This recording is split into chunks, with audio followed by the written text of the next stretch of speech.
Hello everyone, welcome back to my channel, and if you are new, welcome friends. We're going to do some cleaning motivation from all around the house today. I hope it motivates you to do the same in your own home so we can encourage each other. So with that being said, let's get started on the motivation.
Oh, I'd love to know where everyone is watching from. If you're from the United States, Canada, Europe, wherever you may be, let us know down in the comments. I would love to hear that and what you do to stay motivated.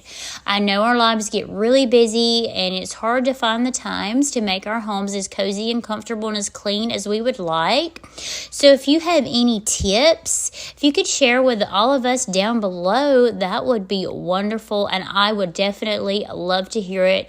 I love seeing encouraging comments and uplifting to other parents out there. So that would be awesome.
I love the fact that the warmer weather is here and I can get outside and do some cleaning and tidying up, making my space more vibrant with the decor and the color, more cozy to get out there and enjoy the summer rays. I am so excited about that. More to come with that type of media as well. Thank you so much for watching today's video and showing your support for my channel. Please consider subscribing and liking if you have not already. It is greatly appreciated. And stay tuned for more episodes of Life with Shannon.